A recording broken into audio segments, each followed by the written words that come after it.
এই ইলেকশনটা হওয়ার আগে কে কত দৌড়ঝাঁপ করেছে, রাত বিরেতে ভোর 5টা পর্যন্ত মিটিং করেছে, এটা কিন্তু আমি জানি। আর আমি তো কোনোদিন ওনার বাসার বাইরে গাড়ি পার্ক করে গাড়িতে ঘুমাই যায়নি, সে কখন আমাকে ডাকবে। প্রথম কথা হলো গিয়ে আমার মনে হয় কাজটা, এটা আমি জানি না, আমার মনে হয় উদ্দেশ্য প্রণোদিত।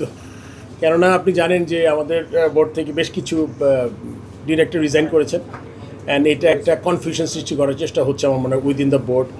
আপনি এটার পরপরই দেখবেন আরও দু একটা নিউজ করার চেষ্টা করেছে যে বোর্ডের ভিতর থেকে চক্রান্ত। আমি তো কনস্পিরেসির মানে যারা করেছে তারা আগের বোর্ডে ছিল, ইন্টারিমে ছিল, তারপরেও আছে। সো এসব কাজ আমাকে যারা চিনে আপনারা সবাই, এসব কাজের সাথে আমি কখনো জড়িত না। আমি যা করি সামনের দিক দিয়ে করি, অ্যান্ড আমার কনফিডেন্সটা এত ভালো আছে, আমি এমন মানে নিজের উপর বিশ্বাস আছে। অ্যান্ড যেহেতু আমি এথিক্যালি খুবই একজন ক্লিন মানুষ, কারণ আপনি দেখেন 1-1.5 মাস ধরে চেষ্টা করছে যারা চেষ্টা করার, আমাকে বিভিন্নভাবে চেষ্টা করছে যে আমার যে কোনো দিকে কোনো বিতর্কিত করা যায় কি না, এগুলো সবই আপনার বানানো। সো আর এরকম বানায় লাভ নেই, কারণ আপনারা যত কিছুই খুঁজেন কিছু খুঁজে পাবেন আমার নামে, আপনি 1.5 বছরও পাই নাই কিছু। সো আর আমি এত পরিষ্কারভাবে সব কথা বলতে পারি বিকজ আমার কনফিডেন্স লেভেল, আমার কী বলবো, অনেস্টি, মানে আমি জানি আমি কতটা অনেস্ট। সো এই জন্য এগুলো আমার কোনো, এগুলো সবই মনে আমার উদ্দেশ্য প্রণীত, এবং এটাতে কোনো ভিত্তিতে অ্যাটলিস্ট আমি জানি না আর কি। না, এইটাও ঠিক না, বিকজ আপনি জানেন যে আমি সব কিছু কোনো কিছু পাওয়ার উদ্দেশ্যে কখনো কোনো কাজ করি না। যে আমাকে কেউ বলবে আপনি রিজাইন করেন, আগামীতে আপনার জন্য সম্ভাবনা আছে। ক্রিকেট বোর্ডটা আমার আমার এটা হলো কি আবেগের জায়গা, এটা প্যাশনের জায়গা। আর বাংলাদেশকে আমি কিছু দিতে চাই as a former captain, chief selector, national player, board president, এখানে এছাড়া আমার কিছু নাই। তো যখন মানুষজন আমাকে এত বিরক্ত করবে, ওনারা একটা জিনিস জানে, যেমন আমি 2016 সালে যে রিজাইন করেছিলাম একটা হট সিট থেকে, ওরা চিন্তা করেছে যে আমাকে যদি একটু এরকম করে এই কিছু মানে মিডিয়া ট্রায়াল প্রোপাগান্ডা করে যদি আমাকে রাগ করিয়ে দেওয়া যায়, যেহেতু আমার এখান থেকে কোনো পিছুটান নাই এখানে আমার, তো খুব সহজে আমাকে এখান থেকে সরানো যাবে।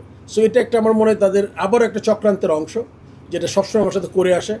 অ্যান্ড তাদের উদ্দেশ্যে আমি বলে দিতে চাই আমার মনে হয় এগুলো করে লাভ নাই, বিকজ আমি আমার মতোই থাকবো, যেটা 40 বছর যেরকম করে আমি চলেছি ওরকমভাবেই চলবো আমি। সো এটাতে আসলে তেমন কোনো লাভ হবে না। আমি যখন চিন্তা করব যে আমার কোনো প্রয়োজন নাই, আপনি দেখেন এবারও তো আমি বোর্ডে এসে কোনো কমিটি নেইনি, মানে কমিটি থাকলে তো কাজ থাকলেই আপনার কোনো এজেন্টটা বাস্তবায়িত হতে পারে। সো ওইটাতে আমার কোনো নাই। আমি চিন্তা করেছি কোনো ক্রাইসিস মোমেন্টে বাংলাদেশ ক্রিকেটে, আপনি জানেন এই যে খেলা হচ্ছে না, প্রচুর চেষ্টা করেছি। এই যে আপনার আইসিসির সাথে সমস্যা, ওয়ার্ল্ড কাপ যেতে পারি নাই, ওখানেও চেষ্টা করেছি আমি। তারপরে আপনার যেখানেই যখন সমস্যা হয়েছে চেষ্টা করেছি আমি আমার প্রেসিডেন্টকে হেল্প করার জন্য, আমার বোর্ডকে হেল্প করার জন্য, এবং এটা আমি সবসময় করতে চাই।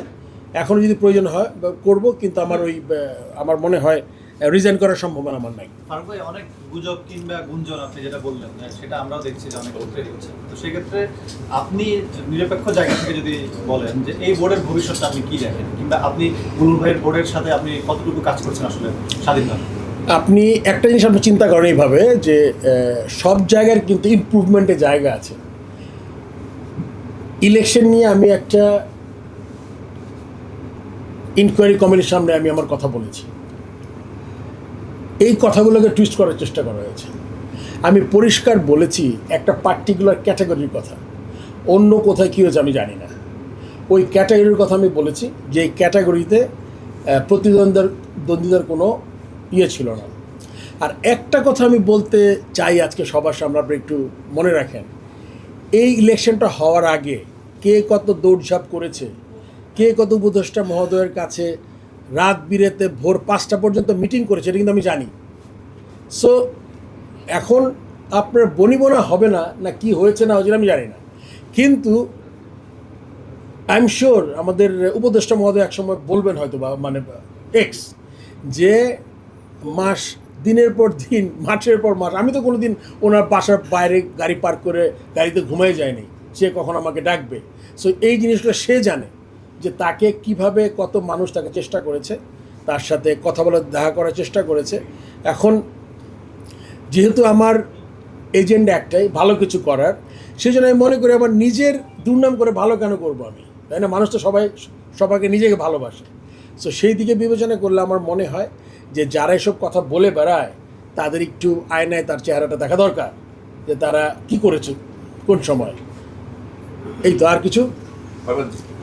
প্রথম থেকে আপনাকে যে অ্যাডক কমিটিতে রাখা হয় সেক্ষেত্রে আপনার সিদ্ধান্তটা কী হবে? স্পেসিফিক যদি আপনাকে আমন্ত্রণ জানানো হয় অ্যাডক কমিটি মেম্বার হিসেবে আপনাকে যে আমন্ত্রণ জানানো হয় সেক্ষেত্রে আপনার কি প্রেসিডেন্ট? এই মুহূর্তে আমি মনে করি অ্যাডক কমিটি হবে কি হবে না এটা শিওর না। এক্স্যাক্টলি যদি ওই ধরনের কোনো প্রস্তাব পাই আগামীতে, ওই সময়ে বলে দেবে যে exactly in course of time কী ডিসিশন নেওয়া হচ্ছে। এটা কি দেশের ক্রিকেটের কোনো লাভ হবে, অ্যাডক কমিটির কোনো লাভ হবে, না আমার কোনো স্কোপ থাকবে কাজ করার, ওইটা কিন্তু এই মুহূর্তে ইটস টু প্রিম্যাচিওর। আপনি এইমাত্র বললেন যে একটা মাত্র ক্যাটাগরিতে ইলেকশনটা ঠিক প্রতিদ্বন্দ্বিপূর্ণ হয় নাই। Do think that going forward বাংলাদেশে মেক শিওর করা উচিত যে বিসিবি যত ইলেকশন হবে সব কটা ক্যাটাগরিতে যেন প্রতিদ্বন্দ্বিপূর্ণ হয়? আসলে এই ব্যাপারটা অনেক বড়। আমার প্রথম মনে হয় যে কনস্টিটিউশনটা রিফর্ম হওয়া উচিত প্রথম অ্যান্ড ফরমোস্ট। বিকজ আমরা হয় কি, একটা কনস্টিটিউশন যদি কনস্টিটিউশনে ফ্ল থাকে তাহলে কিন্তু এর অ্যাডভান্টেজ সবাই নিতে পারবে। আপনার কনস্টিটিউশনে 2-3টা জিনিস আছে খুব হালকাভাবে, যেহেতু কথাটা আপনি উল্লেখ করেছেন এই জন্য আমি বলে দিচ্ছি। আমি যেহেতু প্রেসিডেন্ট ছিলাম, আমি কনস্টিটিউশন আমি পড়েছি এবং কনস্টিটিউশনে পরিষ্কার উল্লেখ আছে জেলা ক্রীড়া সংস্থা, প্রথমে লেখা ছিল আঞ্চলিক ক্রীড়া সংস্থা অথবা জেলা ক্রীড়া সংস্থা হতে আপনার দিতে হবে কি কাউন্সিলর, ডিস্ট্রিক্ট ডিভিশনের কথা বলছি। ওখানে কিন্তু তারপরে অ্যাডক কমিটি লেখে নেয়, কিন্তু আপনি যদি কমিটি থেকে দিতে হয় ওটা কিন্তু একটা কমিটি, হ্যাঁ আপনার মনে রাখতে হবে। মানে এইটা অবলিক, এটা অবলিক, কিন্তু ওখানে ওই কনস্টিটিউশন আরেকটা জায়গায় একটা লাইন আছে যে তারপরে যদি সভাপতি মনে করেন, তার মানে ডিসি যদি মনে করেন ইনি ক্রিকেট খেলোয়াড় অথবা সংগঠক থেকে কাউন্সিলর দিতে পারেন। সো এটা একটা ইন্টারপ্রিটেশনের ব্যাপার এবং এইটা আপনার কোর্টে কেস চলছে, সেটা তো সাব জুডিস হয়ে যাবে যদি আমি এটাতে কোনো মন্তব্য করি। এইটা এখন কে কীভাবে এই ব্যাপারটাকে আপনার পারসিভ করবে, কে করবে, এটা আপনি এই ব্যাপারগুলোকে আপনি দেখবেন, এক্স্যাক্টলি পারসিভ করবেন, বা আপনি মনে করেন এটার আপনার এলাবোরেশন বা আপনার যুক্তিতর্ক দিয়ে যেটা দ্বারা করাতে পারবো সেটা হবে, কিন্তু এক্স্যাক্টলি লেখা নাই যে আপনার পরিষ্কার না জায়গাটা, বাইরের থেকে দিতে পারেন, আপনি ভিতর দিতে পারেন। এখন হয়তো যে আগে কাজটা হয়েছে সে তো আমি একটা ছোট্ট ক্লিপ দেখেছি, সে বলেছে যে আমি চ্যালেঞ্জ করতে পারি, ওখানে লেখা আছে অ্যাডক কমিটি লেখা নাই, কিন্তু কমিটি থেকে দিতে হবে। সো ওইটা এখন এটা তো কোর্টের ব্যাপার, কোর্ট যে ডিসিশন নেবে। শেষ প্রশ্ন, আমরা বারবারই শুনতেছি যে আপনারা বলছেন একবার সাকিবের কথা, আমি সাকিবের জিজ্ঞেস করতে মাত্রই ব্যাপারে জিজ্ঞেস করি, বোর্ডে আরেকজন মানে টেস্ট ক্রিকেটার ছিলেন, মানে test former captain Naimur Rahman Durjoy, তার নামটা আমরা কখনো নেই নাই এই পর্যন্ত, মানে বোর্ড কি তাকে ডিসোন করে নাই? না, আপনি খুব ভালো একটা কোয়েশ্চেন করেছেন। আপনি দেখেন নাইমুর তো আমার টিমমেট ছিল, ফর্মার ক্যাপ্টেন, ওই তো সে একটা দল করেছে, সে কিন্তু আবার রিটায়ারমেন্টের পরে কিন্তু যোগ দিয়েছে এবং গত টার্মে সে কিন্তু মন্ত্রী তো নাই, এমপিও ছিলেন না। সো আমার মনে হয় কিছু জিনিসটা বেশি ছড়ায়, বিকজ আপনারা ভালোবাসেন বলতে। তো নাইমুর রহমান দুর্জয়ের ব্যাপারটা মনে করেন এটা যদি এমন কোনো সিচুয়েশন হয় তাহলে আমার মনে হয় যে এটা চিন্তা করতে পারে বোর্ড, কিন্তু এই মুহূর্তে আমি আসলে এটা খুব মানে ব্যাপারটা খুব ওপেন হয় নাই আর কি।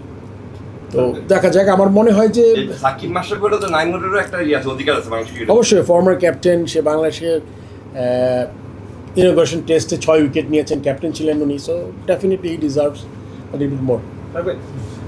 সাকিব আল হাসানকে নিয়ে কথা বলছিলাম, গতকাল একটা ডেইলি স্টারে একটা নিউজ হয়েছে যেখানে তিনি আর কি এক্সপেক্ট করেন যে বিসিবি আসলে তার লিগ্যাল যে ব্যাপারগুলো রয়েছে সেগুলোতে যদি বিসিবি হ্যান্ডেল করে সেক্ষেত্রে তার জন্য সুবিধা হয়, যেহেতু সে সশরীরে আসতে পারছে না।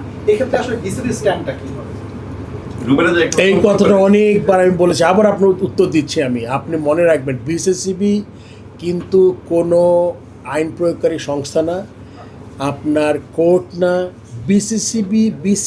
বিসিবির জুরিসডিকশনের থেকে যে কাজগুলো করা যায় ওগুলোই করতে পারবে।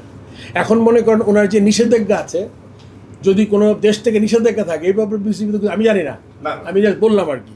যদি কোনো নিষেধাজ্ঞা থেকে থাকে তাহলে কিন্তু এটা তো বোর্ড কিছু করতে পারবে না। রুবেলের ক্ষেত্রে তো বিসিবি মানে নিজের থেকে গিয়ে রেফারেন্সিং 15 বিশ্বকাপের আগে 2015 বিশ্বকাপ আগে ওইটা আমি অনেক আগে আমি এক্স্যাক্টলি বলতে পারবো না। Last question.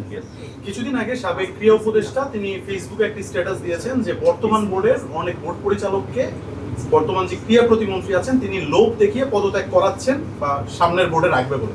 এমন কোনো প্রস্তাব আসলে আপনি পেয়েছেন কিনা বা আপনার জানা মতে? আমি কোনো প্রস্তাব পাইনি, আর যেহেতু যাদের দিয়েছেন আমি পদত্যাগও করিনি, তার মানে আমি জিনিসটা ক্লিয়ার। আর লাস্ট একটা কথা সবসময় অনুরোধ করি, আপনাদের মাধ্যমে আপনি সমালোচনা সবসময় করতে পারবেন, উদ্দেশ্য প্রণোদিতভাবে কিছু কাজ করার না করলে ভালো। কেননা আপনাদের মাধ্যমে কিন্তু পুরো বাংলাদেশের মানুষ জানতে পারে আপনি কাউকে ভালো লাগবে কাউকে ভালো লাগবে না, বাট যেটাতে কোনো এজেন্ডা ভিত্তিক কোনো নিউজ করবেন না। আমার এটা একটা অনুরোধ আপনার কাছে, বিকজ তাতে করে আমাদের মতো মানুষের খুব অসুবিধা হয়, যারা সারা জীবন সততার সাথে কাজ করতে চেয়েছি, কাজ করতে পারি। দেখবেন আপনি এখন পর্যন্ত একটা জিনিস